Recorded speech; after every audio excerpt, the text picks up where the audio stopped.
உங்களோட ரெண்டாவது குழந்தை வந்தோடனே ஃபர்ஸ்ட் குழந்தைய சமாளிக்க முடியலையா அப்படின்னா இந்த வீடியோ உங்களுக்கு தான். ரெண்டாவது குழந்தை வயிற்றுல இருக்கும் போதே ஃபர்ஸ்ட் குழந்தைய வந்து நீங்கள் ப்ரிப்பேர் பண்ணணும். உங்களோட தம்பி வரப்போறான், இல்லாட்டி தங்கச்சி வரப்போறான், ஸோ அவங்களுக்கு நம்ம ட்ரெஸ் வாங்கணும், டாய் வாங்கணும் அப்படின்னு சொல்லிட்டு குழந்தைகிட்ட சொல்லணும். அதே மாதிரி உங்க தங்கச்சியும் தம்பியும் நீ தான் பார்த்துக்கணும், அவனை வந்து ஸ்பெஷலாக பார்த்துக்கணும், ட்ரெஸ் மாட்டி விடணும், அவனை ரெடி பண்ணி விடணுங்கிறது நீங்கள் அவனுக்கு சொல்லிக் கொடுக்கணும். குழந்தை வந்ததுக்கப்புறம் அட்லீஸ்ட் 10 to 15 minutes உங்களோட ஃபர்ஸ்ட் குழந்தைக்காக டைம் ஸ்பெண்ட் பண்ணணும். உங்களோட ஃபர்ஸ்ட் குழந்தைகிட்ட என்னதான் உன் தம்பியும் பாப்பாவும் வந்தா கூட நீ தான் என்னோட ஸ்பெஷல் குழந்தை அப்படிங்கிறத சொல்லி வளர்க்கணும். அதே மாதிரி ஃபர்ஸ்ட் குழந்தைய ப்ளேம் பண்றதை ஃபர்ஸ்ட் ஸ்டாப் பண்ணணும். அப்படின்னா பாப்பா தூங்கிட்டு இருக்கா, நம்ம வெளியே போக முடியாது, இல்லாட்டி உன்னை விளையாட கூட்டு போக முடியாது அப்படின்னு சொல்லிட்டு சொல்றத நீங்க ஸ்டாப் பண்ணணும். இல்ல அப்படின்னா நம்ம தம்பினால தான் நம்மளால வெளியே போக முடியலன்னு சொல்லிட்டு ரெண்டாவது குழந்தை மேல கோவம் வரதுக்கு நிறைய வாய்ப்புகள் இருக்கு. ஃபர்ஸ்ட் குழந்தை ரெண்டாவது குழந்தைக்கு ட்ரெஸ் மாட்டி விடுறாங்க, ரெண்டாவது குழந்தையோட திங்ஸ் ஏதாவது எடுத்து வைக்கிறாங்க, விளையாட்டு கட்டுறாங்க அப்படின்னா அந்த பிஹேவியரை நம்ம ரீஎன்ஃபோர்ஸ்மெண்ட் பண்ணணும். அப்பதான் திரும்ப திரும்ப அந்த குட் பிஹேவியரை பண்ணுவாங்க. சம்டைம்ஸ் ரெண்டாவது குழந்தை பண்ற மாதிரியே ஃபர்ஸ்ட் குழந்தை அழுகும், அடம்பிடிக்கும், நானும் இதே மாதிரி பாட்டில்ல பால் குடிக்கணும்னு சொல்லிட்டு ஆசைப்படுவாங்க. இது எல்லாம் வந்து சாதாரணமான ஒரு விஷயம் தான். அதுக்காக ஃபர்ஸ்ட் குழந்தை மேல கோவப்படுறதோ இல்லாட்டி அடிக்கிறதோ வந்து நம்ம பண்ணக்கூடாது. இது காலப்போக்குல சரியாயிரும். நீங்க ரெண்டாவது குழந்தைங்க கூட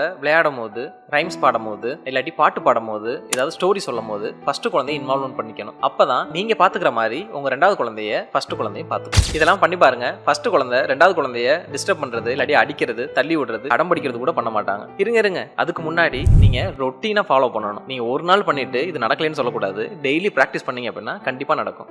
உங்களால் நான், உங்களுக்காகவே நான், எனக்கு எல்லாமே நீங்கள்தான்.